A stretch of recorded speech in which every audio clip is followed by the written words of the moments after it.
அழைக்கப்பட்டிருக்கிற கர்த்தருடைய ஊழியக்காரர் ஈரோடு பகுதியிலிருந்து வல்லமையாய் தேவனால் பயன்படுத்தப்படுவதற்காய் தேவனே அபிஷேகம் பண்ணின ஒரு வல்லமையான தேவ மனிதர் தான் பாஸ்டர் கிறிஸ்டி ஜாஷுவா. பார்வைக்கு சிறியவர் போல இருந்தாலும் அவருக்குள்ளே இருக்கிற அபிஷேகம் பெரிய காரியத்தை செய்து வருகிறது. அவரை பயன்படுத்துகிற கர்த்தர் பெரியவர். அவரையே சார்ந்திருக்கிறபடியால் அவரை கொண்டு கர்த்தர் பெரிய காரியம் செய்து வருகிறார். அந்த கர்த்தர் இன்றைக்கு உங்களுக்கும் பெரிய காரியம் செய்வார் என்று எத்தனை பேர் நம்புகிறீர்கள்? எத்தனை பேர் விசுவாசிக்கிறீர்கள்? கரங்களை எல்லாரும் உற்சாகமாய் தட்டி கர்த்தருடைய ஊழியக்காரரை வரவேற்போமா? ஆண்டவருடைய ஊழியக்காரர் நம்ம மத்தியிலே வல்லமையாய் கர்த்தரால் பயன்படுத்தப்பட பாருங்க. உங்களுக்கு எல்லாருக்கும் ஒரு பெரிய ஆச்சரியம். இனி உள்ள ஒவ்வொரு வினாடிகளும் உங்களுக்கு விலையேறப்பெற்ற நேரம். உங்களில் பலருக்கு உள்ளத்துக்குள்ளே ஒரு தெளிவு. இன்றைக்கு தேவ சமூகத்தில் அமர்ந்து காலையில் அதிகாலை ஆராதனையை முடித்துவிட்டு நீங்கள் இல்லங்களுக்கு கடந்து செல்வதற்கும் அது ஏதுகரமாக எப்படி கர்த்தருடைய ஆவியானவர் உங்கள் உள்ளத்தில் ஏவுகிறாரோ அப்படியே நாம் ஆண்டவருக்கு ஒப்பு கொடுப்போம். ஆண்டவர் நம்மத்திலே மகத்தான கிரியை செய்வார். இப்பொழுது கர்த்தருடைய ஊழியக்காரரை நான் அன்போடு வரவேற்கிறேன். Thank you Lord. Hallelujah. கர்த்தர் நல்லவர். இந்த ராத்திரி வேளையிலும் மகா பரிசுத்தமான தேவனுடைய நாமம் ஒரு முறை கூட மகிமைப்படுவதாக. கொஞ்சம் கையின் கூட்டுங்க. ஹல்லேலூயா. சத்தம் உயர்த்தி ஹல்லேலூயா. திரும்பி பார்த்தா 10 மாதம் எങ്ങനെ കഴിഞ്ഞെന്ന് മനസ്സിലായില്ല. 10 மாதத்தை நாம் கடந்து வந்த பொழுது எப்படி வந்தேன்னு தெரியாது. ஆனால் கர்த்தர் கொண்டு வந்துட்டார். உடைய மகாப்பிரிய கிருபைகளுக்காக, உடைய மகாப்பிரிய ஈவுக்காக நான் ஆண்டவரை துதிக்கிறேன். ஆண்டவரை நான் கனம் பண்ணுகிறேன். இந்த ஊழியங்களிலே மிகவும் அதிகமாய் நான் நேசிக்கிற கனப்படுத்துகிற என்னுடைய தகப்பனுக்கு துல்லியமாய் நான் காண்கிற அருமையான பாஸ்டர் ஜான் அவர்களை இயேசுவின் நாமத்தினாலே நான் வாழ்த்தி வரவேற்கிறேன். உடனூழியர்கள் பாஸ்டர் சிறில், சுனில் எல்லாவரையும் இயேசுவின் நாமத்தினாலே நான் வாழ்த்துகிறேன். மற்றும் பேர் தெரியாத ஒரு தேவ ஊழியக்காரர்களையும் வாழ்த்துகிறேன். ஜானி பாஸ்டர் வரும்போது சொன்னாங்க, ராஜ்குமார் பாஸ்டர் யாருன்னு தெரியாது, அவரையும் இயேசுவின் நாமத்தினாலே நான் வாழ்த்துகிறேன். ஒவ்வொருவரையும் இயேசுவின் நாமத்தில் நான் வாழ்த்துகிறேன். கூடி வந்திருக்கிற தெய்வ ஜனங்களையும் இயேசுவின் நாமத்தில் நான் வாழ்த்துகிறேன். இந்த ராத்திரி வேளையில் கர்த்தர் பலத்த கிரியைகளை செய்வாராக. இந்த ராத்திரி வேளையில் கர்த்தர் தமது சித்தத்தை மாத்திரம் வெளிப்படுத்துவாராக. இந்த ராத்திரி வேளையில் கர்த்தர் தமது பிரசன்னத்தை நம்முடைய முகத்தின் மேல் பிரசன்னமாக்குவாராக. ராத்திரி வேளையில் பாதாள கோபுரங்களுக்கு மரணம் அணி அடிக்கிற நேரமாய், பாதாள வல்லமைகள் இழகுகிற நேரமாய், தெய்வ கிருபை அதிகமாய் வியாபரிக்கிற நேரமாய், தெய்வீக சமூகம் நமக்குள்ளாய் வருகிற நேரமாய், இந்த மாதம் முடிவிலே, இந்த மாதம் வரைக்குமாய் முடித்து விடுவேன், அழித்து விடுவேன் என்று சவால் விட்ட பல பிசாசின் கோட்டைகள் ஒருமித்து பாதாளத்திலே தள்ளப்படும்படியாக இந்த ராத்திரி வேளையிலே ஒருமித்து நாங்கள் சமர்ப்பிக்கிறோம். சபையாய் நாங்கள் ஆராதிக்கிறோம் ஆண்டவரே. ஆராதித்து ஜெயம் எடுக்கிறோம் ஆண்டவர். அடுத்த ஒரு 1/4 மணி நேரம் நாம் ஆராதித்து ஜெயம் எடுக்கிறோம். எல்லாரும் வாய்களை திறந்து ராஜாதி ராஜாவும் கர்த்தாதி கர்த்தாவும் ஆயிருக்கிற இயேசுவே, உம்மை நாங்கள் வரவேற்கிறோம் ஆண்டவரே. உம்மை நாங்கள் வாழ்த்துகிறோம் ஆண்டவரே. உம்மை நாங்கள் கனம் பண்ணுகிறோம் ஆண்டவரே. ராத்திரியிலே உயர்த்தப்படுகிற நாமம் அது இயேசுவின் நாமம். இன்றைக்கு ராத்திரி மகிமை அடைய வேண்டிய நாமம் அது இயேசுவின் நாமம். இன்றைக்கு முழு மகத்துவம் அடைய வேண்டிய நாமம் அது இயேசுவின் நாமம். இன்றைக்கு ராத்திரி வேளையில மகத்துவத்தை வெளிப்படுத்துகிற நேரமாய், தெய்வீக மகத்துவத்தை குடும்பங்களிலே வெளிப்படுத்துகிற வேளையாய். Thank you Jesus. Thank you Jesus. ஒரு நிமிஷம் எல்லாரும் எழும்பி நின்று இந்த கடந்த மாசத்துல இந்த 11 மணி தாண்டி போயிடுச்சுன்னா இனி அக்டோபர்னுடைய 11வது மணி நேரம் நமக்கு இருக்க போறதில்லை. இந்த மாசத்தினுடைய கடைசி மணித்துளிகளில் வந்திருக்கிறோம். அடுத்த மாதம் 12 மணி ஆகும்போது ஒரு ஸ்டெப் அந்த பக்கம் நின்று திரும்பி பார்த்து சொல்லணும், ஆண்டவரே இந்த மாசத்தினுடைய கடைசி 1 மணி நேரம் கூட நான் விடாமமே ஆராதித்தேன். இந்த மாதத்தில் ஆராதிக்கிற ஆராதனை அடுத்த மாசத்தின் கட்டுகளை உடைக்க வேண்டும். இந்த மாதத்திலே நான் ஆராதிக்கிற ஆராதனை அடுத்த மாதத்தில் உள்ள தெய்வீக பரலோக வாசல்களை திறக்கிற மாதமாய். ஹல்லேலூயா ஜீசஸ். இடைவிடா நன்றி உமக்குத்தானே, இடையில்லா தேவன் உமக்குத்தானே. இடைவிடா நன்றி உமக்குத்தானே, இடையில்லா தேவன் உமக்குத்தானே. என்ன நடந்தாலும் நன்றி ஐயா, யார் கைவிட கைவிட்டாலும் அப்பா, என்ன நடந்தாலும் நன்றி ஐயா, யார் கைவிட்டாலும் நன்றி ஐயா. நன்றி நன்றி இடைவிடா நன்றி உமக்குத்தானே, இணையில்லா தேவன் உமக்குத்தானே. கோரி இடைவிடா உமக்குத்தானே, இணையில்லா தேவன் உமக்குத்தானே. என்னை கண்டீரே நன்றி ஐயா, கண்ணீர் துடைத்தீரே நன்றி ஐயா. என்னை கண்டீரே நன்றி ஐயா, கண்ணீர் துடைத்தீரே நன்றி ஐயா. நன்றி நன்றி இடைவிடா நன்றி உமக்குத்தானே, இணையில்லா தேவன் உமக்குத்தானே. இடைவிடா நன்றி உமக்குத்தானே, இணையில்லா தேவன் உமக்குத்தானே. ஓ எனக்காய் ஜீவன் விட்டவரே, என்னோடு இருக்க எழுந்தவரே. எனக்காய் ஜீவன் விட்டவரே, என்னோடு இருக்க எழுந்தவரே. என்னை என்றும் வழி நடத்துவாரே, என்னை சந்திக்க வந்திடுவாரே. என்னை என்றும் வழி நடத்துவாரே, என்னை சந்திக்க வந்திடுவாரே. இயேசு போதுமே, அல்லேலூயா, இயேசு போதுமே, அல்லேலூயா. எந்த நாளிலுமே என் நிலையிலுமே எந்த வாழ்வினிலே இயேசு போதுமே. எந்த நாளிலுமே என் நிலையிலுமே எந்த வாழ்வினிலே இயேசு போதுமே. இயேசு என் பரிகாரி, இன்ப இயேசு என் பரிகாரி. என் ஜீவிய நாட்களெல்லாம் இன்ப ராஜா என் பரிகாரி. என் ஜீவிய நாட்களெல்லாம் இன்ப ராஜா என் பரிகாரி.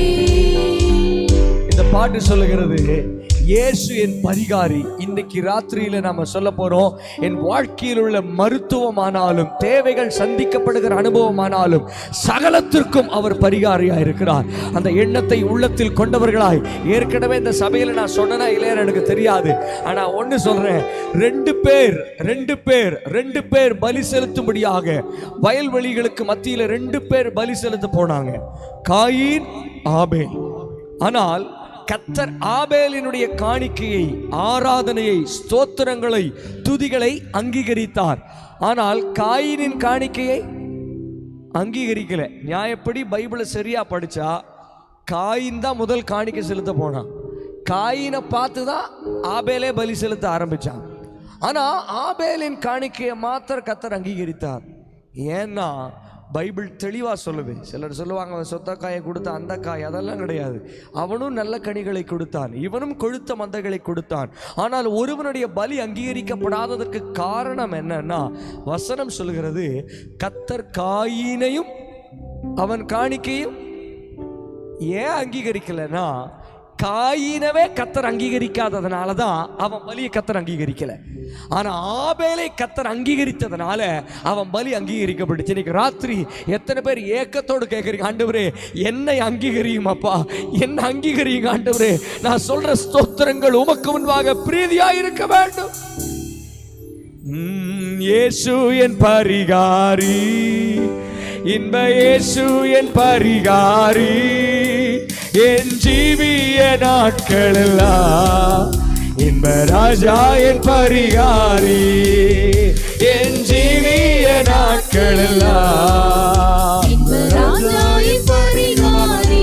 ஓ பரீட்சா என்னை தெய்வம் அனுமதிச்சார், பரிகாரம் എനിക്കായി കരുതിട്ടുണ്ട്. ഓ പരീക്ഷ എന്റെ ദൈവം അനുവദിച്ചാൽ പരിഹാരം എനിക്കായി കരുതിട്ടുണ്ട്.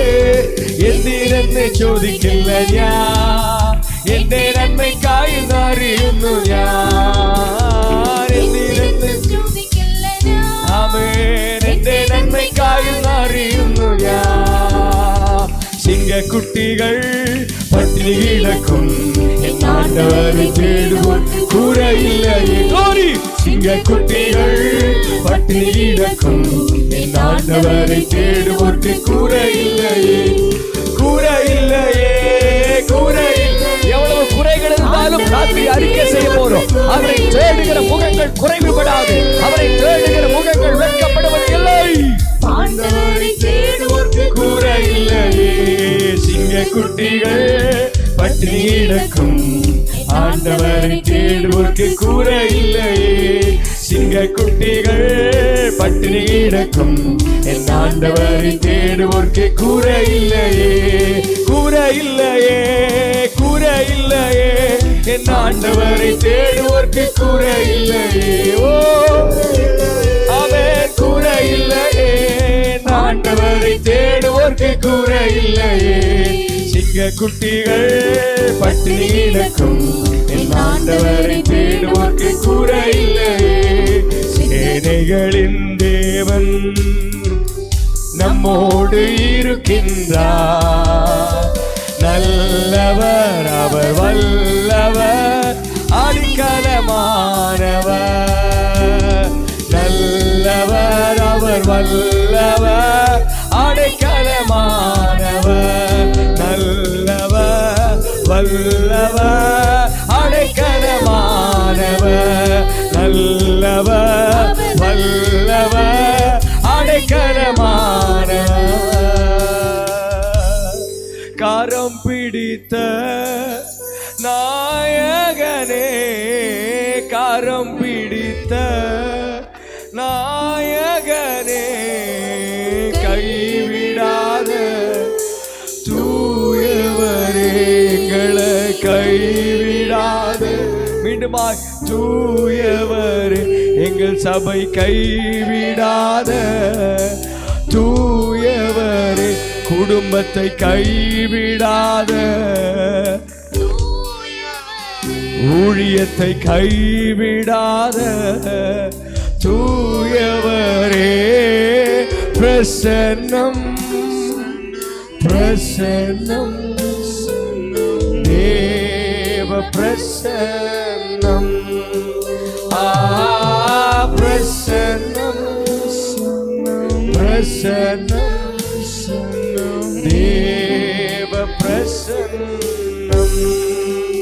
ஆராதனை உமக்கு, ஆராதனை, ஆராதனை உமக்கு, ஆராதனை, ஆராதனை உமக்கு, ஆராதனை, ஓ ஆராதனை உமக்கு, ஆராதனை.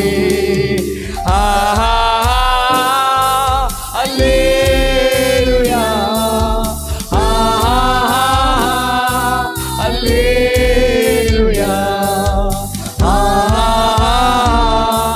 அல்லேலூயா, அல்லேலூயா, அல்லேலூயா, அல்லேலூயா, அல்லேலூயா,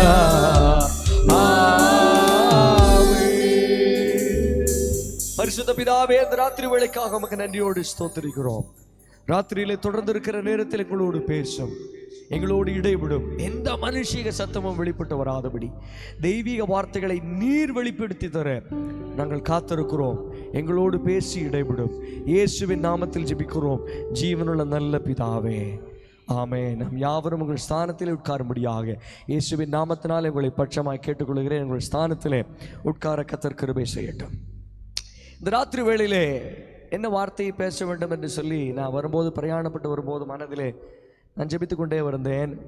நான் ஏற்கனவே இந்த செய்தியை ஒரு இடத்திலே கொடுத்திருந்தாலும் இந்த வார்த்தைகளை மீண்டும் மீண்டுமாக என் உள்ளத்திலே ஆண்டவர் நினைவுபடுத்தினார். நிச்சயமாக இந்த ராத்திரி வேளையிலே கர்த்தர் இந்த வார்த்தையின் மூலியமாய் சபையோடும் குடும்பங்களோடும் பேசுவார் என்று நான் ஆழமாய் விசுவாசிக்கிறேன். எடுத்தவர்கள் வாசியுங்கள். அப்போஸ்தலரின் நடபடிகளின் புஸ்தகம் 12ஆம் அதிகாரம் அதனுடைய 5வது வசனம். அப்போஸ்தலர் 12வது அதிகாரம் அதனுடைய 5வது வசனத்தை ஒருவர் சத்தம் உயர்த்தி வாசிக்கலாம். அப்படியே பேதுரு சிறைச்சாலையிலே காக்கப்பட்டிருக்கையில் சபையார் அவனுக்காக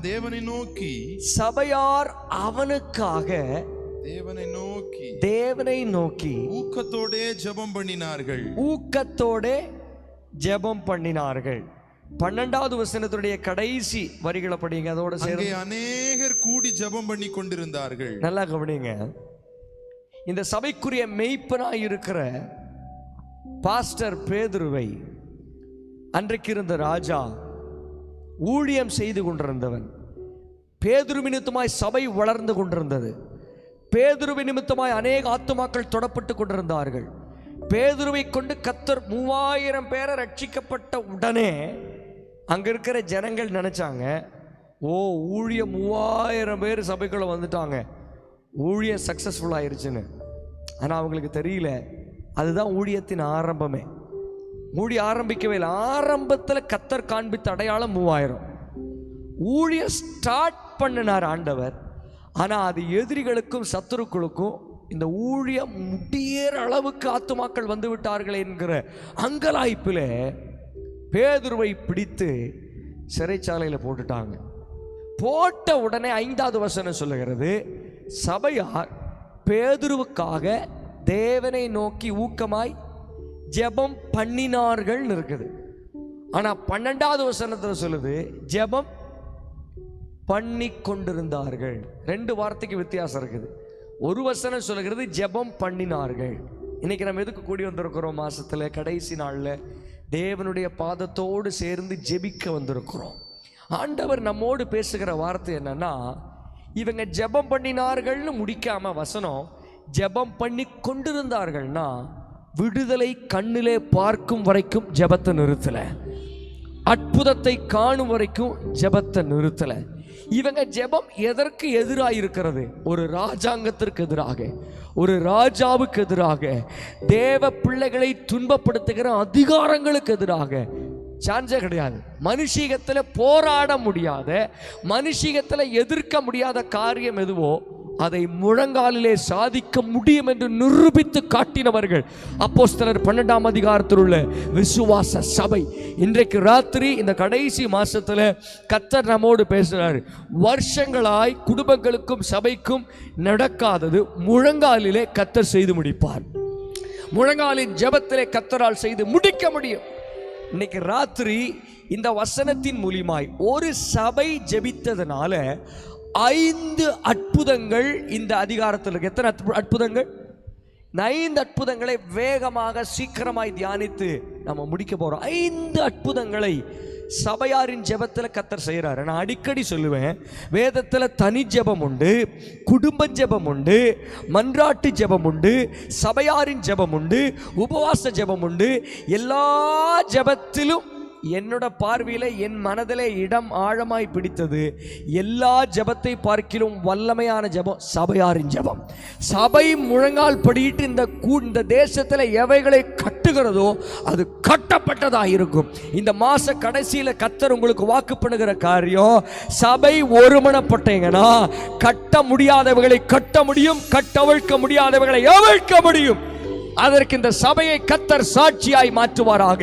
இன்றைக்கு ராத்திரி வெளிப்படுகிற தெய்வ கரத்திற்காய் நான் கர்த்தரை ஸ்தோத்திரிக்கிறேன். இன்றைக்கு ராத்திரி வெளிப்படுகிற ஒரு ஜெப ஆவிக்காய் கர்த்தரை நான் ஸ்தோத்திரிக்கிறேன். நம்ம மேல கர்த்தர் ஒரு பெரிய ஜெப ஆவியை ஊற்றுவாராக. அக்காலத்திலே ஏரோது சபையிலே சிலரை துன்பப்படுத்த தொடங்கி, எக்காலத்திலே, அது ரொம்ப முக்கியம். 11ஆம் அதிகாரத்தினுடைய ஆரம்பத்தில் ஒரே வசனம் மட்டும் நான் வாசிக்கிறேன். இது 10-15 பாயிண்ட், ஆனால் ஒரு பாயிண்ட் மாத்திரம் சொல்றேன். புறஜாதியாரும் தேவ வசனத்தை ஏற்றுக்கொண்டார்கள் என்று யூதேயாவில் இருக்கிற அப்போஸ்தலரும் சகோதரரும் கேள்விப்பட்டார்கள். நம்பர் 1, எக்காலத்திலே சபைக்கு விரோதமாய் துன்பம் எழும்புச்சுன்னா, புறஜாதிகள் என்றைக்கு தேவ வசனங்களை ஏற்றுக்கொண்டார்களோ அன்றைக்கு சபைக்கு துன்பம் ஆரம்பித்தது. அந்த துன்பம் கேடானதற்கல்ல, ஒரு மகிமையானதின் முடிவிற்காக அந்த துன்பத்தை கர்த்தர் அனுமதிக்கிறார். அப்ப இன்னைக்கு நம்ம ஜெபிக்கிறோம்னா, துன்பம் துயரம் எல்லாம் ஒரு பக்கம் இருந்தாலும் அதை தூசி தட்டுவது போல தட்டி அற்புதத்தை எதிர்நோக்கி நாம் ஜெபிக்கிறவர்களாக இருக்க வேண்டும். இந்த சபை ஜெபித்ததினாலே 5 அற்புதங்கள். சத்தமா சொல்லுங்க, 5 அற்புதங்கள். சத்தமா சொல்லுங்க, 5 அற்புதங்கள். அந்த 5 அற்புதங்களை ஒவ்வொரு அற்புதமாக நாம் தியானிக்க போகிறோம். நம்பர் 1, அவர்கள் ஜெபம் பண்ணின பொழுது என்ன நடந்தது? 6வது வசனத்தை ஒருவர் சத்தம் உயர்த்தி வாசிக்கலாம். 12:6 அப்போஸ்தலர். ஏரோது அவனை வெளியே கொண்டு வரும்படி குறித்திருந்த நாளுக்கு முந்தின நாள் ராத்திரியிலே பேதுரு 2 சங்கிலிகளினாலே கட்டப்பட்டு 2 சங்கிலிகளினாலே கட்டப்பட்டு 2 சேவகர் நடுவே நித்திரை பண்ணி கொண்டிருந்தார். 2 சேவகர் நடுவே நித்திரை பண்ணி கொண்டிருந்தான். நம்பர் 1, சபை ஜெபித்த பொழுது முதல் அற்புதம், சத்தமா சொல்ல போறோம், பேதுரு தூங்கினார். சத்தமா சொல்லுங்க, பேதுரு. ஒரு மனுஷன் தூங்கிறது அற்புதமா? சபையாரின் ஜெபத்தில் ஒரு மனுஷன் முழிக்கணும். ராத்திரி ஜெபத்துக்கு வந்தால் தூங்கக்கூடாது, கண்ணு திறந்து நம்ம ஜெபிக்கணும். ஆனால் இங்கே சபையாரின் ஜெபத்தில் நான் சொன்ன முதல் அற்புதம், பேதுரு என்ன பண்ணுறாரு? தூங்கி கொண்டிருக்கிறார். மீண்டுமா நான் சொல்கிறேன், இந்த மாதத்தில் நீங்கள் ஒரு உறுதிமொழி எடுக்கணும். உங்கள் ஊழியனுக்காக ஒரு படி உங்கள் ஜெபத்தை கூட்டணும். ஏன்னா பேதுருவை கொண்டு என்னைக்கு அடையாளங்கள் வெளிப்பட்டதோ, என்றைக்கு அற்புதங்கள் வெளிப்பட்டதோ, அன்னைக்கு பிசாசின் வல்லமைகள் எழும்பினது. அப்போ இந்த சபையில் அற்புதங்கள் நடக்க போகிறது, அடையாளங்கள் எழும்ப போகிறது. எவ்வளவு அற்புதங்கள் எழும்புதோ அவ்வளவு ஜெபங்கள் நீங்கள் கூட்ட ஆரம்பிக்கணும், அவ்வளவு ஜெபங்கள் சபையில் பெருக ஆரம்பிக்கணும். பேதுரு தூங்கினான்.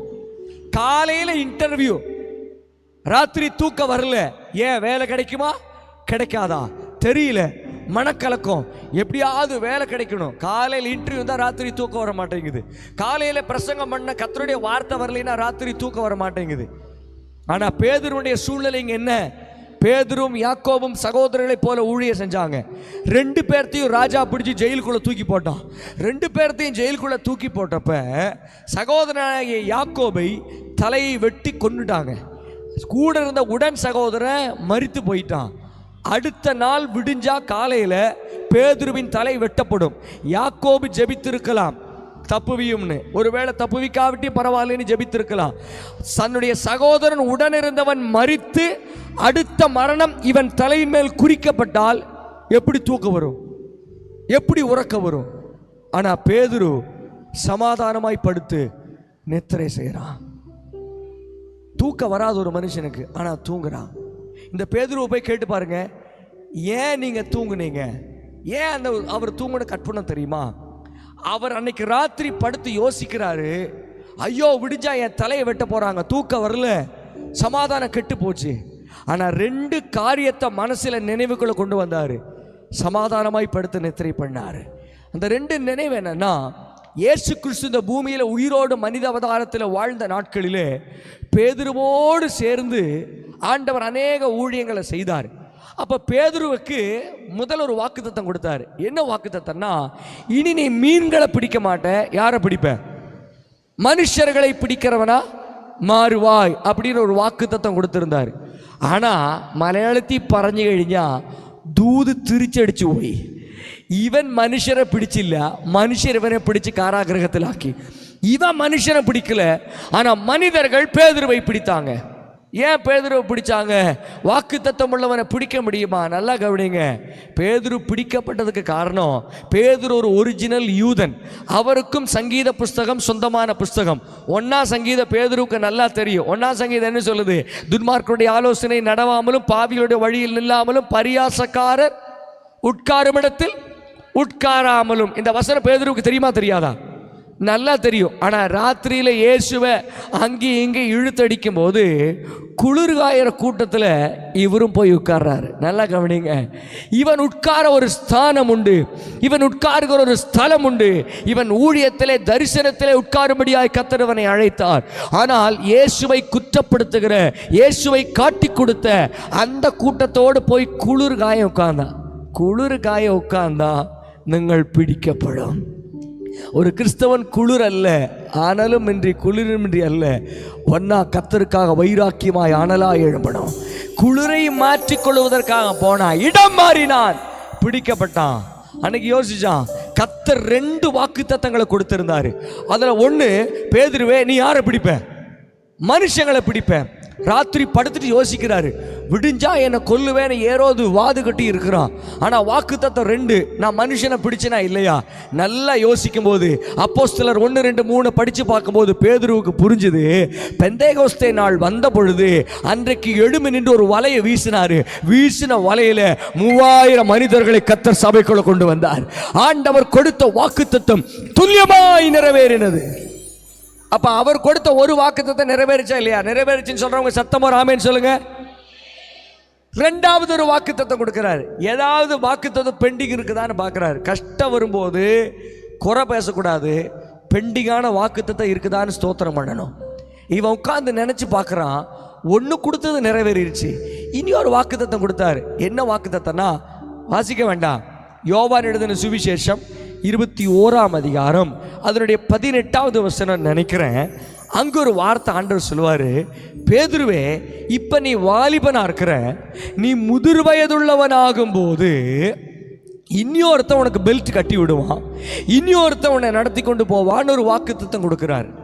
அப்போ பேதுரு படுத்துட்டு யோசிக்கிறாரு, എനിക്ക് ഒരു മരണം ഉണ്ടെങ്കിൽ ഈ കരുത്ത മുടി ഉള്ള സമയത്തല്ല, എനിക്കൊരു മരണം ഉണ്ടെങ്കിൽ ഈ മുടി വെളുക്കണം. വല്ലത് മനസ്സിലായോ? ஆண்டவர் என்ன சொல்றாரு, நீ இளவயதாக இருக்கும்போது இப்ப நீ உன் இஷ்டப்படி போற, ஆனா நீ முதிர் வயதாகும் போது அப்படின்னு ஒரு வார்த்தை அழுத்தி ஆண்டவர் சொல்றாருன்னா, ഇപ്പം വയസ്സായില്ല, ഇപ്പം കിളവനായില്ല, ഇപ്പോഴും നല്ല ചെറുക്കനായിട്ട് കിടക്കിയ രാത്രി. അപ്പൊ യോസിക്കറാ, എനിക്കൊരു മരണം ഉണ്ടെങ്കിൽ എപ്പോഴാ? വയസ്സായ ശേഷമാ, ഇപ്പോഴല്ല. അന്നേക്ക് രാത്രി മുഴങ്കാൽ പടിയിട്ട് 16 போர் சேவர்கள் நடுவில் 2 போர் சேவர்கள் கையை கட்டப்பட்ட நிலைமையில கிடக்கிற பேதுரு முழங்கால் படிட்டு சொன்னா, ஏரோதுவே, உன் வாளை எவ்வளவு தூரம் நீ மூர்ச்சை கூட்டியாலும், உன்னுடைய கத்தியை எவ்வளவு தூரம் அதை நீ மூர்ச்சை ஆக்கினாலும், நான் சொல்றேன், நீ மூர்ச்சை கூட்டுகிற பதம் பார்க்கிற கத்தி அல்ல, வாக்கு தத்தமே பலிக்கும், பட்டயம் முழுகும். முதல் வார்த்தை இன்னைக்கு ராத்திரி சபைக்கு ஆண்டவர் கொடுக்கிற முதல் வார்த்தை, இந்த சபைக்கு விரோதமா 4 திசைகள்ல எத்தனை பட்டயங்கள் எழுப்பினாலும் பட்டயம் அல்ல, தெய்வத்தின் வசனமே ஜெயிக்குள்ளோம். அன்னைக்கு ராத்திரி அவன் சொல்றான், பேதுரு, உன் பட்டயத்தை எவ்வளவு வேணா நீ மூர்ச்சி ஆக்கிக்க, உன் பட்டயம் கழுத்துக்கு வர்றதுக்கு முன்னாடி வாக்குத்தத்தத்தை நிறைவேற்றாமல் ஒரு வல்லமையும் என்னை எதிர்க்க முடியாது. எத்தனை பேருக்கு மனசிலாயி வாக்குத்தத்தத்தை பிடித்து இன்னைக்கு ராத்திரி ஜெபிக்க போறோம். இதை ஒரு ஜெப குறிப்பா நம்ம ஜெபிக்க போறோம். ஏன் சொல்றேன்னு எனக்கு தெரியாது, ஆனா ஒவ்வொரு பாயிண்ட்டுக்கு நம்ம ஜெபிக்க போறோம். ஆண்டவரே, என்னோட சேர்ந்து நீங்க ஜெபிக்க போறீங்க. சபைக்கு விரோதமாய் எழும்புகிற பட்டயம் தேசம் அறிய அது அவமானப்படட்டும். சபைக்கு விரோதமாய் எழும்புகிற சன்பலாத்தின் தொபியாவின் ஆலோசனைகள் தேசமறிய அது தலைகீழாய் தாறுமாறாகட்டும். சபைக்கு விரோதமாய், ஊழியனுக்கு விரோதமாய், குடும்பங்களுக்கு விரோதமாய் எழும்புகிற அந்நிய பட்டயங்கள் இயேசுவின் நாமத்தில் அகிதோப்பேலின் ஆலோசனைகளை பைத்தியமாக்குகிற கர்த்தர் அப்படியே கர்த்தர் செய்ய போறதற்காய் கரங்களை தட்டி கர்த்தரை ஸ்தோத்திரிப்போம். உன் வழிகளில் எல்லாம் உன்னை தூதர்கள் காத்திடுவா, உன் பாதம் கல்லில் இடராதபடி தங்கள் கரங்களில் ஏந்திடுவா, உன் பாதம் கல்லில் இடராதபடி தங்கள் கரங்களில் ஏந்திடுவா. அவர் செட்டையின் கீழ் அடைக்கலம் புகவே சிறகுகளால் மூடுவா, அவர் செட்டையின் கீழ் அடைக்கலம் புகவே தம் சிறகுகளால் மூடுவா. 1000 10,000 பேர்கள் உன் பக்கம் விழுந்தாலும் அது ஒரு காலத்தும் உன்னை அணுகிடாதே, உன் தேவனும் தாபரமே, அது ஒரு காலத்தும் உன்னை அணுகிடாதே, உன் தேவனும் தாபரமே. பேதுருக்கு விரோதமாய் எழும்பின பட்டயங்களை இயேசுவின் நாமத்தில் சபையாரின் ஜெபம் நிர்மூலம் பண்ணினது உண்மையானால், இன்றைக்கு ராத்திரி சபையே நீ ஏறெடுக்கிற வார்த்தையை கர்த்தர் ஜெபமாய் மாற்றுவாராக. ஜெபிக்கிறவனுக்கு ஜெபிக்காதவனுக்கு ஒரு வித்தியாசத்தை நான் சொல்றேன். ஜெபிக்காதவனுக்கு பிரச்சனை வரும்போது குப்புற விழுந்து போராடி வஸ்திரத்தை கிழிச்சு ஆண்டவரிடத்துல கெஞ்சி மன்றாடணும். ஆனா ஜெப பழக்கம் உள்ள தாவீதை கவனிச்சு பாருங்க. சொந்த பையன் துரத்திட்டு வரும்போது ஒரு மலை மேல ஏறி ஜஸ்ட் ஒரு அங்கலாய்ப்பின் பெருமூச்சு, அகிதோப்பிலின் ஆலோசனையே அபத்தமாக்குன்னு ஒரு வார்த்தை தான் சொன்னாரு. அவருடைய அங்கலாய்ப்பை பரலோகம் ஜெபமா ஏற்றுக்கொண்டது. நான் പറഞ്ഞ മനസ്സിലായോ? நம்முடைய அங்கலாய்ப்ப பரலோகம் ஜெபமா ஏற்றுக்கொள்ளுது. ஜெபிக்கிறவனுக்கு முன்பாக ജപിക്കാത്തവൻ മനുഷ്യനക്ക് മുന്നാടി മുഴങ്ങാൽ പോടണം. പക്ഷെ ജപിക്കുന്ന ദാനിയേൽമാർ ഇവിടെ ഉണ്ടെങ്കിൽ സിംഹങ്ങൾ നിങ്ങളുടെ മുമ്പിൽ മണ്ടിയിടും, സിംഹങ്ങൾ உங்களுக்கு முன்பாக முழங்கால் படியிடும். சபை ஒரு காரியத்தை நல்லா புரிஞ்சுக்கணும். நம்ம யார் முன்னாடி முழங்கால் படியிடுகிறோம், யாருக்கு முன்பாக ஜெபிக்க வந்திருக்கிறோம். பைபிளை யாரும் திறக்க வேண்டாம், சீக்கிரமா அந்த வசனத்தை சொல்றேன். பிலிப்பியருக்கு எழுதின நிருபம் 2ஆம் அதிகாரத்தினுடைய 6, 7, 8, 9, 10, 11 இந்த 6 வசனங்களை வாசித்து பார்த்தால் அங்கே ஒரு வார்த்தை சொல்லப்படுகிறது. அவர் தேவனுடைய ரூபமாயிருந்தும் தேவனுக்கு சமமாயிருப்பதை கொள்ளையாடின பொருளாக எண்ணாமல் தம்மை தாமை வெறுமையாக்கி அடிமையின் ரூபம் எடுத்து மனுஷ சாயலானார். அவர் மனுஷ ரூபமாய் காணப்பட்டு மரண பரியந்தம், அதாவது சிலுவை மரண பரியந்தம் கீழ்ப்படிந்தவராகி தம்மை தாமே தாழ்த்தினார். முதல் 3 வசனம் என்ன சொல்லுதுன்னா, இயேசு இந்த பூமிக்கு வர்றதுக்கு 7 படிகள் எடுத்து வர்றார். எத்தனை படிகள்? வீட்டுக்கு போய் வாசிங்க. சமமாயிருப்பதை கொள்ளையாடின பொருளாக எண்ணாமல் வெறுமையாக்கி அடிமையின் ரூபம் எடுத்து மனுஷ சாயலானார். அடுத்த வசனம் சொல்லுகிறது, மனுஷ ரூபமாய் காணப்பட்டு மரண பரியந்தம், அதாவது சிலுவை மரண பரியந்தம் தம்மை கீழ்ப்படிந்தார், தம்மை தாமே தாழ்த்தினார். இவர் 7 படிகள் இயேசு இந்த பூமியில கீழே இறங்கி வராரு. அப்ப அடுத்த 3 வசனம் என்ன சொல்லுது? அதனால் தேவன் எல்லா நாமத்திற்கும் மேலான நாமமுடையவராய் இயேசுவை உயர்த்தினார். இங்க ஒரு சத்தியத்தை நம்ம கற்றுக்கொள்ளணும். யாருக்கு முன்னாடி நம்ம முழங்கால் படியிடுறோம்னா, ஆண்டவராகிய இயேசுவை குறித்து ஒரு வசனம் சொல்லுகிறது, அவர் தெய்வமாயிருக்க, ஒரு தெய்வமாய் கர்த்தராயிருந்து இந்த பூமியில எவ்வளவு தூரம் தாழ முடியுமோ சிலுவை வரைக்கும்னா, அதுக்கப்புறம் ஒரு மனுஷனால தாழவே முடியாது. மனுஷங்க தாழ்மைப்படலாம், ஆனா இவ்வளோ பெரிய ஆண்டவர் இதுக்கு மேல தாழ்மைப்பட இடம் இல்லை என்று சொல்லுகிற அளவுக்கு தாழ்மைப்பட்டதனால இதுக்கு மேல உயர்வில்லை என்று சொல்லுகிற 7 படிக்கட்டுகளிலே பிதாவாகிய தேவன் இயேசுவை உயர்த்துகிறார். அவர் உயர்த்துகிற வார்த்தைகளை நேற்றைக்கு ராத்திரி 1 மணி வரைக்கும் நான் உட்கார்ந்து படிச்சுட்டு இருந்தேன். என்ன வார்த்தை தெரியுங்களா? வானோர் பூலோகத்தார் பூமியின் கீழானோர் யாவருடைய முழங்கால்கள் മുട്ടങ്കും. എന്നെ എങ്ക മലയാളത്തിൽ പറഞ്ഞിരിക്കുന്നത് പെട്ടെന്ന് ഞാൻ മലയാളത്തിൽ പറഞ്ഞ് തമിഴിൽ പറയാം. സ്വർലോകം, ഭൂലോകം, അധോലോകം, 3 உலகம்.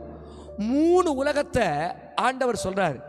என்ன சொல்றாருன்னா, ஸ்வர்லோகம் வானோர்னா வான உலகம், பூலோகம் நான் வாழ்கிற இந்த பூமியின் உலகம், அதோலோகம்னா ஆபிரகாமின் மடியாகிய 1ஆம் பாதாளமாகிய பரதேசு. அங்கே 3 உலகத்தை அந்த வசனத்தில் ஆண்டவர் எழுதுறார். 3 உலகத்தை சொல்லி என்ன வார்த்தை சொல்றாரு தெரியுங்களா? இயேசு கிறிஸ்து கர்த்தர் என்று எல்லா நாவும் அறிக்கை பண்ணும். ஏன் 3 பேர் ஆண்டவர் அங்கே எழுதி கொடுக்கிறார்? இந்த வார்த்தை ரொம்ப இதை நான் நினைக்கவே இல்லை. இன்னைக்கு ராத்திரி ஆண்டவர் என்னை நினைவுபடுத்தினார். 3 வார்த்தை, இயேசு கிறிஸ்து கர்த்தர். சிலர் சொல்லுவாங்க இயேசு வேற கிறிஸ்து வேற கர்த்தர் வேறன்னு. ஏன் இந்த 3 பேர் அந்த ஒரு வசனத்தில் பிதாவாகிய தேவன் தம்முடைய குமாரனாகிய இயேசுவுக்கு சொன்னார்னா, வசனத்தின் ஆழம் கவனமாய் படித்தால் ஒரு வார்த்தை சொல்லுது. வேதத்தில் ஏறக்குறைய ஆண்டவருக்கு 375 நாமங்கள் உண்டு. அதில் 3 நாமம் பிலிப்பியர் 2ஆம் அதிகாரத்தினுடைய 10வது வசனத்தில் 11வது வசனத்தில் வாசிக்க முடியும். இயேசு கிறிஸ்து கர்த்தர். சீக்கிரமாக நான் சொல்லுகிறேன். 3 உலகத்திற்கு 3 பேர் இயேசு தான், ஆனால் 3 உலகத்திற்கு 3 பேர் இருந்தது. இப்போ இந்த பூமியில் உள்ளவர்கள் அறிந்து கொள்ள கொடுக்கப்பட்ட நாமம் இயேசு. சத்தமா சொல்லுங்க அந்த நாமத்தை. பூமியில் உள்ளவர்கள் அறிந்து கொள்ள கொடுக்கப்பட்ட நாமம் இயேசு. ஏன்னா மத்தேயு 1ஆம் அதிகாரம் வாசிக்க வேண்டாம், 21வது வசனத்தில் நாம் வாசிக்கிறோம், அவருக்கு இயேசு என்று பேரிடுவாயாக, ஏனெனில் அவர் தமது ஜனங்களின் பாவங்களை நீக்கி அவர்களை ரட்சிக்கிறவர் என்று பைபிள் சொல்கிறது. அப்போ பூமியில் உள்ளவர்கள் அறிந்து கொள்ள கொடுக்கப்பட்ட நாமம் இயேசு. அடுத்த வார்த்தை கிறிஸ்து. இயேசு கிறிஸ்து கர்த்தர். கிறிஸ்து யார் என்று சொன்னால், ஆதாம் முதல் கிறிஸ்து வரைக்கும் உள்ள 4000 வருஷ காலத்திலே எல்லா யூதர்களும் எங்களுக்கு இயேசு வருவார் என்று எதிர்பார்க்கல. ஏன் எதிர்பார்க்கலன்னா, அவங்க எதிர்பார்த்தது இயேசுவல்ல. ஏன் இயேசுவல்ல? ஒரு மரியாளின் வயிற்றிலே வழி அருகே பிறந்து தொழுவத்திலே கிடத்தப்பட்டு காசுக்கு வகையில்லாமல் கால்நடையாய் நடந்து கழுதியின் மேல் ஏறி தலை சாய்க்க இடமில்லாமல் சொந்த வீடு இல்லாமல் சிலுவையிலே சொந்த சரீரத்திலே ஒரு குடிநீர் கிடைக்காமல் மரித்து மற்றவனுடைய கல்லறையில் அடக்கம் பண்ணப்படுகிற சாதாரண இயேசு யூதர்களுக்கு வேண்டாம். அவங்க நம்பல, விசுவாசிக்கல. ஆனா அவங்க யாரை எதிர்பார்த்தாங்க? கிறிஸ்து. கிறிஸ்து என்பது யார்? சமாரியா ஸ்திரீ இயேசுவோடு சொல்கிறார். யோவான் 4ஆம் அதிகாரம் வாசிக்க வேண்டாம், 25வது வசனத்தில் அந்த அம்மா ஒரு வார்த்தை சொல்றாங்க, கிறிஸ்து என்னப்படுகிற மேசியா வருகிறார் என்று அறிவேன். அப்போ யூதர்கள் எல்லாம் ஏசாயா, எரேமியா, தானியேல், எசேக்கியேல் போன்ற சின்ன தீர்க்கதரிசிகள், பெரிய தீர்க்கதரிசிகள், பழைய ஏற்பாட்டின் எல்லா தீர்க்கதரிசிகளும் விரல் நீட்டி காண்பித்த ஒரு கதாபாத்திரம், கிறிஸ்து வருவார், கிறிஸ்து வருவார், கிறிஸ்து வருவார். யார் அந்த கிறிஸ்து? அபிஷேகம் உள்ளவர், அதிகாரம் உள்ளவர், தேவகுமாரன், மேசியா, இவர் வருவார் என்று காத்து கொண்டிருந்த யூதர்கள் மரித்தார்கள். தீர்க்க தரிசனம் உரைத்த தீர்க்கதரிசிகள் மரித்தார்கள். இவங்க மரித்த உடனே, இயேசு பிறக்கறதுக்கு முன்னாடி, இந்த மரித்த அத்தனை பேருடைய ஆத்மா கீழ் 1ஆம் பாதாளமாகிய பரதேசாகி ஆபிரகாமின் மடிக்கு போயிருச்சு. இப்போ இன்னைக்கு இருக்கிற சில பேர்களும் அன்றைய நாட்களிலே மரித்து போன யூதர்களுக்கும் அதோ லோகத்தில் உள்ளவங்களுக்கு இயேசுனா யாருன்னு தெரியாது. அவங்க சாக வரைக்கும் கிறிஸ்து வருவார், கிறிஸ்து வருவார்னே மறிச்சிட்டாங்க. அவங்க எதிர்பார்ப்பெல்லாம் கிறிஸ்து வருவார். அப்போ அதோ பாதாளம், இன்னும் சொல்ல போனா பூமியின் கீழானோர் அவங்க அறியப்படுற நாமம் கிறிஸ்து. பூமியில் உள்ளவர்கள் அறியப்படுகிற நாமம் இயேசு. கொஞ்சம் பரலோகத்தை எட்டி பார்த்தோன்னா, பரலோகத்தில் இயேசுவுக்கு இயேசுவல்ல, கிறிஸ்துவல்ல, கர்த்தர். கர்த்தர் என்றால் ஆளுகிறவர், சர்வ அதிகாரி, சர்வத்திற்கும் எஜமானனாய் இருக்கிறார்.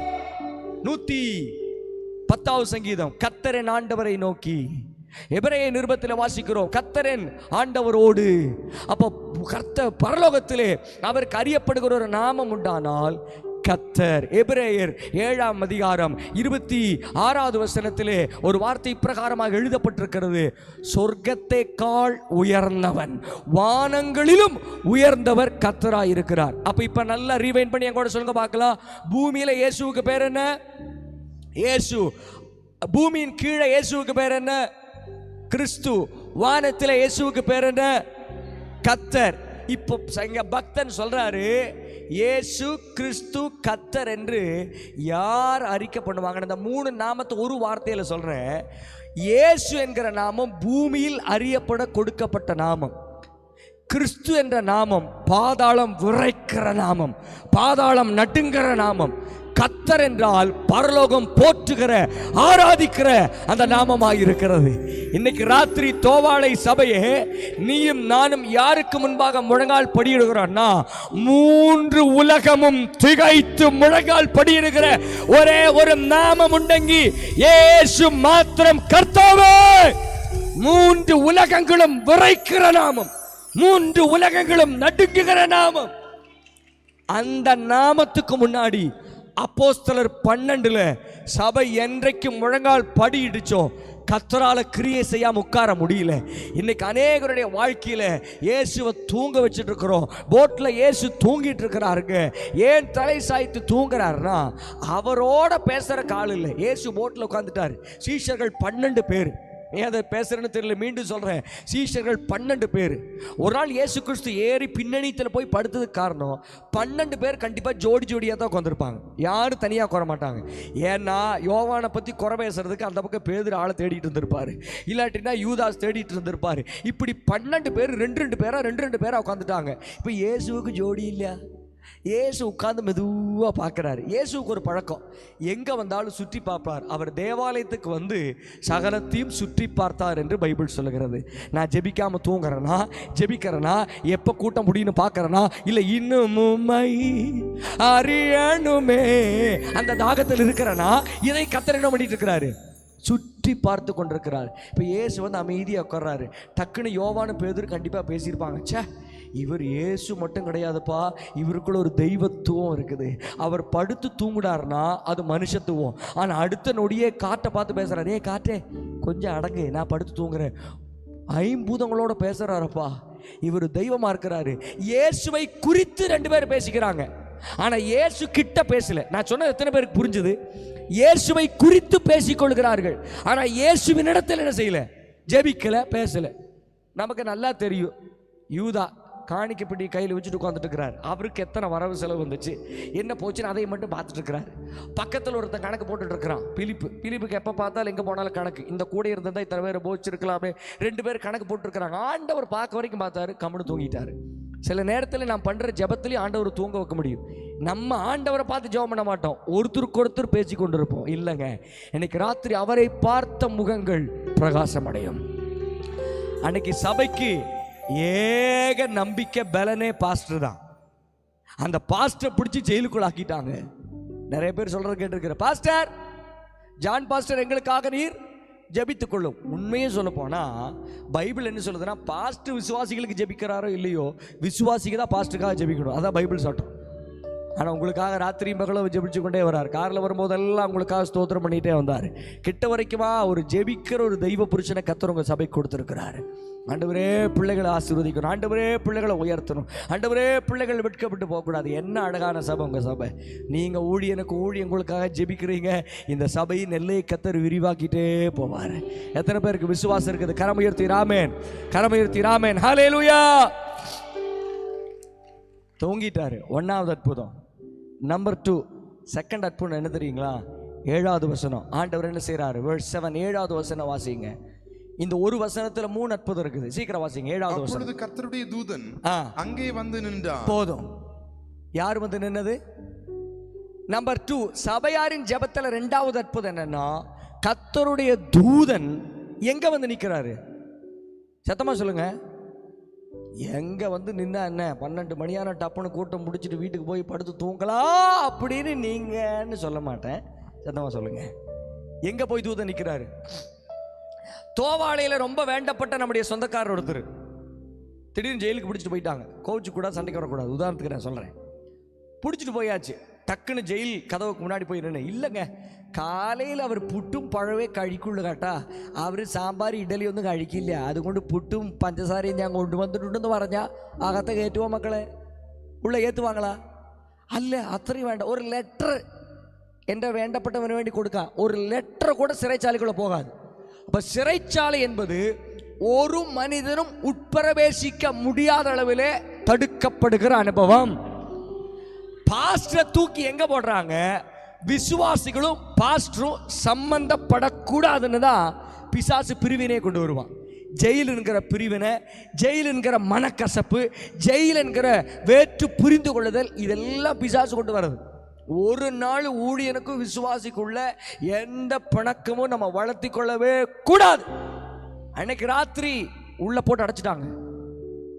சபையாருக்கு பண்ண முடிஞ்சது ஒன்னே ஒண்ணுதான், ஜெயிலுக்குள்ள போக முடியாது, ஆனா ஜெயிலுக்குள்ள இறக்குகிற வரைக்கும் ஜெபிக்க முடியும். தம்முடைய தூதனை இறக்க வரைக்கும் ஜெபிக்க முடியும். நான் சொல்றேங்க, பிரசங்கத்தால் செய்ய முடியாதது ஜெபத்தினால் செய்ய முடியும். பிரசங்கத்தினால் செய்ய முடியாதது முழங்காலால் சாதிக்க முடியும். அன்னைக்கு ராத்திரி யாரும் உட்பிரவேசிக்க முடியாத அறையிலே கர்த்தர் தூதனை இறங்க பண்ணினார். ஹல்லேலூயா, ஹல்லேலூயா. தூதன் வந்து இறங்கிட்டார். இரண்டாவது அற்புதம். இதன் மூலியமா கர்த்தர் உங்களுக்கு சொல்ற காரியம், உங்கள் தேவைகள் சந்திக்கப்பட மனித தூதர்களை கூட கர்த்தர் அனுப்புவார். உங்கள் தேவைகள் மாற்றும் விதமாக அமைய தூத மனிதர்களை கர்த்தர் சந்திக்க வைப்பார். அதிகார தேவைகளை தூதனாய் கர்த்தர் மாற்றுவார். பல அதிகாரிகளை உங்களுக்கு தூதனாய் கர்த்தர் மாற்றுவார். நம்பர் 2, நம்பர் 3, நேரம் கடந்து போகுது. நம்பர் 3, மூணாவது அற்புதம். சபைக்காக கர்த்தர் என்ன செய்யறார்? தூதன் வந்து நின்றான், அறையிலே வெளிச்சம் பிரகாசித்தது. தூதன் பிரகாசிப்பிச்சு என்று எழுதிட்டில்ல, தூதன் அதை பிரகாசிக்க பண்ணினான் எழுதல. ஏன்னா தூதன் வந்தது வெளிச்சம் வந்துச்சுன்னா போர்ச்சவர்கள் கண்ணு திறந்துருவாங்க. അപ്പം കണ്ണ് தெரியாமல் രാത്രിയോടെ രാത്രിയാ പരിപാടി നടത്തി കഴിയാൻ വേണ്ടിയാ. ഞങ്ങളുടെ സ്ഥലമൊക്കെ പറയും, கண்ணும் காது அறியாமல் ராத்திரியோட ராத்திரி என்ன பண்ணிடலாம், வேலையை முடிச்சிடலான்னு சொல்லுவாங்க. அதுக்கு தான் தூதன் வந்து இறங்கி நின்றுருக்கிறாரு. ஏன்னா ஒரு ராத்திரி ஜெபிக்கிறவனுக்கு விரோதமாய் பலன் இல்லையப்பா நீங்க தான் சொல்லி தேவனுக்கு முன்பாக குப்புற விழுந்த ராஜாவுக்கு முன்பாக எழும்பின 1,85,000 பேரை ஒரு தூதனை கொண்டு ஒரு ராத்திரியில சங்காரம் பண்ணினார். சங்காரம் நடந்தப்ப யாருக்கும் தெரியல. சங்காரம் நடந்தப்ப யாருக்குமே, அங்க செத்து போய் பக்கத்தில் உள்ள ஆட்களுக்கு யாருக்குமே என்ன ஆகல, அந்த நாட்டு அந்த செத்து போன கூட்டத்தினோட தலைவனுக்கு தெரியல. விடிஞ்சு பார்க்கறான், எல்லா பிணங்களா கிடக்குது. ஆனா தூதன் வந்தப்போ பிரகாசம் வந்திருந்தா கண்டுபிடிச்சிருப்பாங்க. ராத்திரியோட ராத்திரியா வந்து வேலையை முடிச்சுட்டு போயிட்டாரு. அதுக்கு தான் தூதன் இறங்கினாரு. ஆண்டவர் தூதன் அனுப்புறாரு, பேதுருவை சீக்கிரமா கூட்டிட்டு வா. தூதன் ஆண்டவர் நம்பி பத்திரமா இறங்கினாரு. கூட்டிட்டு பேதுருவேங்கிறக்குள்ள திடீர்னு வெளிச்சம். தூதனுக்கே கன்ஃபியூஷன் ஆயிடுச்சு, இது எந்தாயி வெளிச்சம், எதிராயி வெட்டம், தூதனை മനസ്സിലായില്ല. ஆனால் ஆண்டவர் அந்த வெளிச்சத்தை ஏன் கொடுத்தார்னா, அடுத்த 2 வசனத்தை வீட்டுக்கு போய் வாசிங்க, இப்போ வாசிக்க வேண்டாம். அடுத்த வசனம் சொல்லுது, வெளிச்சத்தை கொடுத்த காரணம் பேதுருவின் செருப்பு ஒரு பக்கம், சால்வை ஒரு பக்கம், அவனுடைய உடைமைகள், அவன் அனுபவிக்க வேண்டிய ஆசீர்வாதங்கள் பக்கத்தில் இருந்தாலும் சில அந்தகார இருட்டு அதை மறைத்து கொண்டிருந்தது. தூதன் இவனை விடுதலையாக்கினா நைட்டோட நைட்டா விடுதலை ஆக்கியிருக்கலாம். ஆனா ஆண்டவரின் என்னன்னு தெரியுமா, என்னுடைய மகன் ஜெபிக்கிறவன், ஜெபிக்கிறவனுக்கு முன்பாக அவன் அனுபவிக்கக்கூடிய ஆசீர்வாதம் கண்ணு கிட்ட தான் இருக்குது. ஆனா அதை அனுபவிக்காத அந்த ஆரம் மறைத்து கொண்டிருக்குது. அதனாலதான் ஆண்டவர் சொல்றாரு, ஒரு செருப்பின் வாறு போலும் என்ற பக்தன் நஷ்டப்படில்ல. அதனுடைய அர்த்தம், நீங்கள் அனுபவிக்க வேண்டிய சில வஸ்துக்களாயிருக்கலாம், சொத்துக்களாயிருக்கலாம், நன்மைகளாயிருக்கலாம், இருட்டின் வல்லமைகள் தடுத்து கொண்டிருந்தா ஒரு ஜெபம் மட்டும் பண்ணுங்க, ஒரு வெளிச்சத்தை வீச பண்ணும். இன்றைக்கு ராத்திரி ஒரு வெளிச்சத்தை வீச பண்ணினா போதும், ராத்திரியோட ராத்திரியா கர்த்தரை சுதந்தரிக்க செய்வோம். அன்னைக்கு ராத்திரி வெளிச்சம் பிரகாசித்தது. 7வது வசனத்தினுடைய 3வது அற்புதம் சொல்லுது, வாசிங்க. வெளிச்சம் பிரகாசித்தது, அவன் பேதுருவை விலாவிலே தட்டி, பேதுருவை விலாவிலே விலாவிலே, இது இன்னொரு நாள் பார்க்கலாம். அடுத்தது, சீக்கிரமா எழுந்திரு என்று அவனை எழுப்பினான். சீக்கிரமா எழுந்திரு என்று எழுப்பினான். உடனே சங்கிலிகள் அவன் கைகளில் இருந்து விழுந்தது. 4வது அற்புதம், 1 2 3. 4வது அற்புதம் என்னன்னா, தூதன் சங்கிலிகளை அவிழ்த்தான் இருக்குதா? என்ன சொல்லுது? சங்கிலிகள் അവിടുന്നത് എന്ന് പറഞ്ഞാൽ തൻ്റെ ഭക്തന് വേണ്ടി വഴിയുടെ ഇടയ്ക്ക് കർത്തർ ദൂതനെ ഇറക്കിയാലും അത്ഭുതം ദൈവം നേരിട്ട് ചെയ്യും. ஆண்டவர் தம்முடைய பிள்ளைகளுக்காக தூதனை அனுப்பினாலும் உடைக்க வேண்டிய கட்டை தூதனை கொண்டில்ல, உடைக்க கர்த்தரே இறங்குவார். ஹல்லேலூயா. உன் வழிகளில் எல்லாம் உன்னை தூதர்கள் காத்திடுவா, உன் பாதம் கல்லில் இடராதபடி தங்கள் கரங்களில் ஏந்திடுவா, உன் பாதம் கல்லில் இடராதபடி தங்கள் கரங்களில் ஏந்திடுவா, அவர் செட்டையின் கீழடை தம் சிறகுகளால் மூடுவா, அவர் செட்டையின் கீழடை கலப்புகவே தம் சிறகுகளால் மூடுவா. ஹல்லேலூயா. எத்தனை அற்புதத்தை கர்த்தர் செய்தார் சபையின் ஜெபத்துல. நம்பர் 1, பேதுரு தூங்கினான். சத்தமா சொல்லுங்க, பேதுரு தூங்கினான். நம்பர் 2, സത്യമാ சொல்லுங்க. അയ്യോ രാത്രി അതുകൊണ്ട് നിങ്ങൾക്ക് ഉറക്കം വന്നോ കേട്ടാ, ഉറങ്ങിക്കഴിഞ്ഞാൽ പക്കത്തിൽ പിടിച്ച് சொல்லுங்க, உறங்குகிறவர்கள் தட்டி சொல்லுங்க, உறங்குகிறவள் பாக்கியவான்கள், கர்த்தர் அவர்களை கடைசி நேரத்தில் எழுப்புவார். ஹல்லேலூயா, ஹல்லேலூயா. நல்லா கவனிங்க, பேதுரு தூங்கினான். நம்பர் 2, தூதன் இறங்கினான். நம்பர் 3, அறையிலே வெளிச்சம் பிரகாசித்தது. நம்பர் 4, கட்டுகள் அவிழ்ந்தது. ஏங்க, அன்னைக்கு ரோமனுடைய சங்கிலிகளை குறித்து பாரம்பரியம் சொல்லுது, அந்த சங்கிலிகள் வெல்டு வச்சா கூட நேரம் எடுத்து கட்டாகுமா. அவ்வளவு மூர்க்கமான கட்டுகளை போட்டான். அவ்வளவு மூர்க்கமான கட்டு ஜஸ்ட் முழங்கால் செஞ்சு முடிச்சிருச்சு. சபை ஜெபிச்சது யாருக்குமே தெரியாது. சபை ஜெபிச்சது ஒரு இடத்துல, அற்புதம் நடந்தது இன்னொரு இடத்துல. சபையார் ராத்திரி மொத்தம் தூக்கம் இல்லாம ஜெபிக்கிறாங்க. அந்த ஜெபத்தில் ஒருத்தர் ராத்திரி மொத்தம் தூங்குறாரு. ஏங்க, அவர் வழிகள் ஆராயப்பட முடியாத வழிகள். அவ்வளோ பெரிய சங்கிலி கர்த்தர் உடைச்சிட்டாரு. ஐந்தாவது அற்புதம், மிகப்பெரிய அற்புதம் என்ன தெரியுங்களா? இடையில அநேக காரியங்கள் உண்டு. இந்த 16 சேவர்களையும் தாண்டி வந்தப்ப கூட 16 பேருக்கு என்ன வரல? புத்தி சுபோதம் வரல. ராத்திரி கரெக்டா இருப்பு கதவண்டை வந்துட்டாங்க.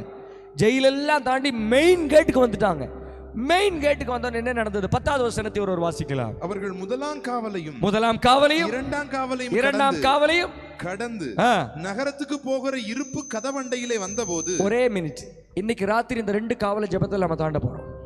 இன்னைக்கு கர்த்தர் நம்மளை தாண்ட போறோம். சபைக்கு விரோதமா எத்தனை மதில் காவல் கட்டினாலும் இன்னைக்கு ராத்திரியே 2ஐயும் கர்த்தர் மறிகடுக்க பண்ண போறார். இன்றைக்கு ராத்திரி அதை தாண்ட பண்ண போகிறார். உம்மாலே நான் ஒரு சேனைக்குள் பாய்வேன், மதிலை தாண்டிடுவேன். உம்மாலே நான் ஒரு சேனைக்குள் பாய்வேன், மதிலை எஸ் விசுவாசத்தோட கடவுளை தட்டி ஒரே மினிட். நேரம் ரொம்ப சுருக்கமா இருக்குது. இது ஏது தூக்கம் கெடுவதற்காகவோ தூக்கம் வராமல் இருக்கிறதுக்காகவோ பாடுறது இல்லைங்க. இதை தீர்க்க தரிசனமாய் கர்த்தர் நம்மோடு இடைப்பட்டு கொண்டிருக்கிறார். நம்மால தாண்ட முடியாது, ஆனா அவர் நம்மை தாண்ட வைப்பார். பேதுருவால கடக்க முடியாது, இயேசு வந்தார்னா கடக்க வைப்பார். இயேசு வந்தார், நின்றார், கண் பார்த்தார். இயேசு வந்தார், நின்றார், கண் பார்த்தார். கை தூக்கி விட்டு என்னை பார். 2 காவலையும் கடந்து இருப்பு கதவண்டையில வந்தப்ப, இப்ப சொல்லுங்க, பைபிள் தெளிவா சொல்லுது. அந்த வார்த்தையை நிறுத்தி வீட்டுக்கு போய் படிங்க, இங்க படிக்க வேண்டாம். பேதுருவுக்கு முன்னாடி தூதன் பின்னாடியே ஒரு குழந்தை ஒரு அம்மாவனோட புடவை பிடிச்சிட்டு போற மாதிரியே தூதனுக்கு பின்னாடி தூக்கத்திலேயே நடக்கிறாரு. ஏன்னா அதான் உண்மை. பேதுருக்கு அப்போ வரைக்கும் முழிப்பு வரல.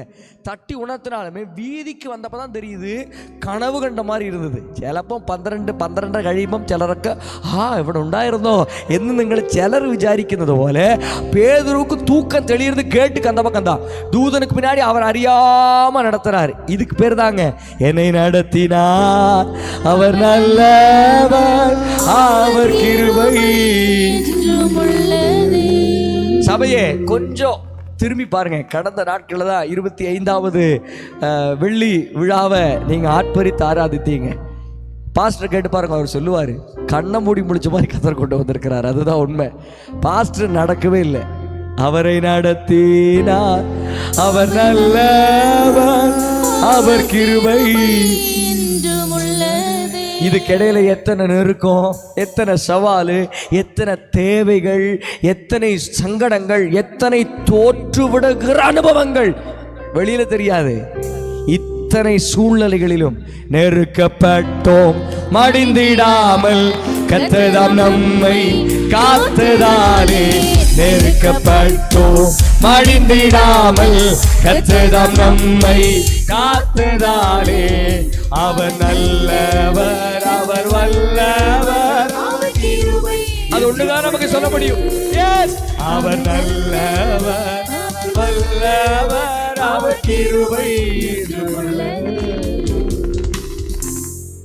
இருப்பு கதவடையில் வந்த உடனே பேதுரு தூதனுக்கு பின்னாடி போறாரு.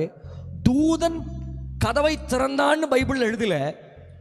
தூதன் கேட்டுக்கிட்ட போறதுக்கு முன்னாடியே இருப்பு கதவு கரெக்டா தூங்காம இருக்கிறவங்க அல்லேலூயா, തൂങ്ങാൻ ഇരിക്കുന്നവരല്ലേലൂയാ. വണ്ടർഫുൾ. ഒരാൾ പോലും ഉറങ്ങി എന്ന് പറഞ്ഞ് കൈപോക്കിയില്ല കേട്ടാ. അടുത്ത മാസം നിങ്ങൾക്ക് ജയവാ. ഹല്ലേലൂയാ. கரெக்டா பதில் சொல்லணும். இரும்பு கதவனோட பூட்டுக்குரிய சாவி யார்கிட்ட இருக்குது? ஒரு குழு வரையாம். പൗലോസും ഷീലാസും രാത്രി കടന്ന് ആരാധിച്ചപ്പം ഒരുത്തൻ തർക്കലം പண்றதுக்கு போனான். அவன் யாரு?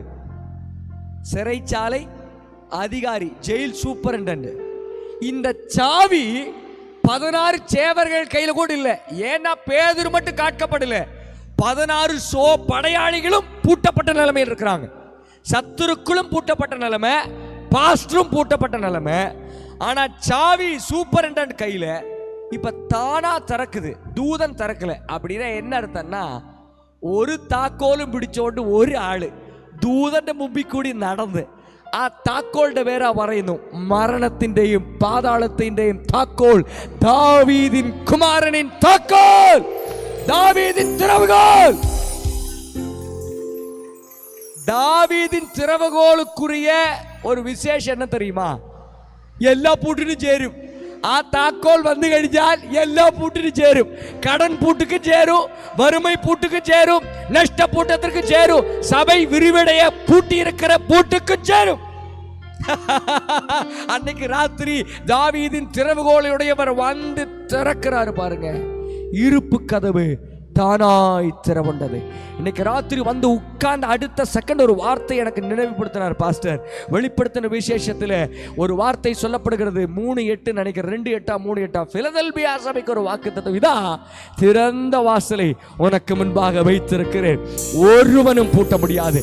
கர்த்தர் சபைக்கு கொடுக்கிற வார்த்தை, திறந்த வாசலை வைத்திருக்கிறேன், ஒருவனும் பூட்ட முடியாது. ஆனா எழும்புவாங்க, பூட்டி விடலாம் எழும்புவாங்க. உங்க முழங்கால மடக்க மடக்க எழும்புகிறவன் உள்ள வந்து கர்த்தரை துதிப்பேன், அவர் நல்லவர்னு சொல்லுவான். கர்த்தர் செய்வார். இருப்பு கதவு தானாய் திறவுண்டது.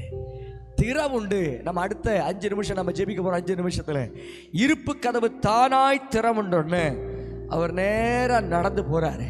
நடந்து பாதி வழியில தூதன் கைவிட்டு போயிட்டாரு. இனி இப்படி நடத்த மாட்டாரு. இனி கர்த்தர் நடத்தின அதிசய வழிகளை நினைச்சு பார்க்க கொஞ்சம் புத்தி தெளிவு கொடுப்பாரு. புத்தி தெளிவு கொடுத்தன திரும்பி பார்க்கிறார். ஐயோ, இந்த பொல்லாதவனின் கைக்கு தப்புவித்த தேவனுக்கு ஸ்தோத்திரன்னு சொல்லிட்டு அந்த பாஸ்டருக்கு ஒரு நம்பிக்கை என்ன தெரியுமா? நேரா ஜெபிக்கிற வீட்டுக்கே போறாரு. ஏன்னா அவருக்கு தெரியும், என் சபை ஜெபிக்கிற சபை, என்னுடைய சபை ஜெபித்ததுனால தான் கர்த்தர் காரியங்களை சாத்தியமாக்கினார். சபையின் ஜெபம் இல்லையா ஒரு காரியம் வாய்க்காது. அன்னைக்கு ராத்திரி நேரா ஜெபிக்கிற வீட்டினோட கதவை தட்டுறாரு. கதவை தட்டுனா முடிஞ்ச பிரார்த்தனையா, பயங்கர பிரார்த்தனையா, பயங்கர ஆராதனையா உள்ள காது வச்சு கேட்கிறாரு. செய்வார், எல்லாம் செய்வார், செய்யாமல் இருக்க மாட்டார், முடிப்பார், எல்லாம் முடிப்பார், நன்மையால் முடித்திடுவார். இந்த சத்தத்தை கேட்கிறாரு.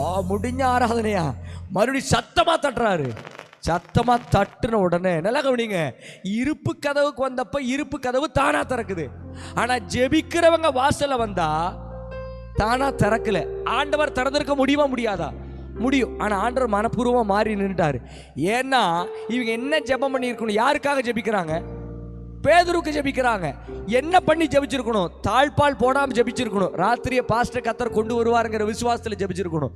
உள்ள என்னதான் ஜெபம் இருந்தாலுமே தாழ்பால் ஒன்று இருந்ததுன்னா கர்த்தர் கிரியை செய்ய மாட்டார். யார் பூட்டுனாங்களோ அவங்க தான் திறக்கணும். லாசருவை உயிரோட எழுப்ப இயேசுவால் முடியும். ஆனா கல்லை புரட்டணும்னா மனுஷன் தான் வரணும். ஏன்? மனுஷன் பூட்டின கல்லறைய மனுஷன் தான் திறக்கணும். இன்னைக்கு ராத்திரியில் அவ்விசுவாசத்தின் கற்களை போட்டிருந்தீங்கன்னா இவ்வளோ பெரிய காரியம் எப்படி சாத்தியம்? சாத்தியம். ஜெபிக்கிற சபைக்கு சகலமும் சாத்தியம். அன்னைக்கு பேதுரு தட்டுன்னு தட்டுறாரு. இப்ப தட்டுது பாருங்க மழை, அந்த மாதிரி தட்டுறாரு பேதுரு. தட்ட இங்க பாருங்க, இந்த மாசம் ஆரம்பிக்கும் போது ஒரு மழை வருதுன்னா ஒரு பெரிய ஆசீர்வாதத்துக்கு அடையாளம் தான். தட்டுறாரு. திடீர்னு ரோதை ஒரு சிறு பெண்ணுங்க பாஸ்டர் சத்தம் மாதிரி கேட்குது. விசுவாசிக்கு பாஸ்டர் சத்தம் நல்லா தெரியுமே. ஓடி வந்து கேட்குறா. சந்தோஷத்தில் திறக்காம உள்ள ஓடிட்டா. இப்படி சில വിശ്വാസിയൊക്കെ സഭയ്ക്കകത്തോട്ട് കേട്ടാ തുറക്കുന്ന സമയത്ത് പെട്ടെന്ന് തുറക്ക് കേട്ടാ. അവൾ തുറന്നില്ല. അകത്തോട്ട് ചെന്നിട്ട് പറയുക, അയ്യോ നമ്മുടെ പാസ്റ്റർ വാതിക്കൽ നിൽക്കുക, ഒന്ന് പ്രാർത്ഥന നിർത്തിയേക്ക്, ജപത്തെ നിർത്തി, വാസലയാര്. ஆனா உள்ள ஜெபிக்கிறவங்க சொல்றாங்க அப்பைத்திகாரி. அதான் உண்மையான அர்த்தம்.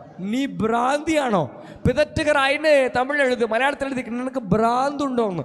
பிராந்துண்டோன்னு പറഞ്ഞാ பைத்தியம் அர்த்தம். உள்ள பயங்கர ஜபவா, சகவிசுவாசியை கூப்பிடுறது பைத்தியக்காரின்னு. நல்லா கவனிங்க. அதுக்குள்ள நான் கடந்து போகல. இல்ல பேதுரு தான். சபை சொல்லுது இல்ல பேதுரு இல்ல. அப்ப என்னோட ஒரு கேள்வி என்ன தெரியுங்களா? இந்த சபை யாருக்காக ஜெபம் பண்ணாங்க? சத்தமா சொல்லுங்களே.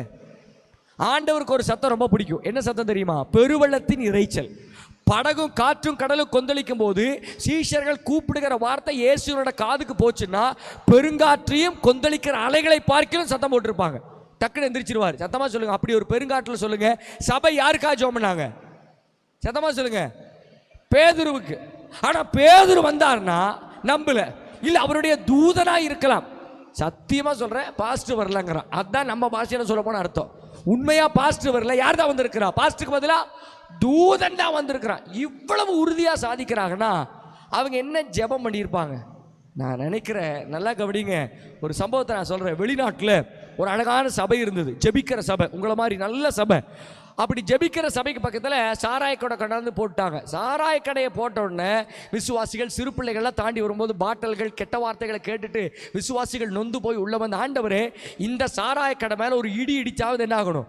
இது நாசமாயிடணும். இந்த ஜெபத்தை சாராய கடை ஓனர் கேட்டு சிரிச்சிட்டு போறாரு, என்ன நல்லா ஜெபம் பண்ற பாருன்னு.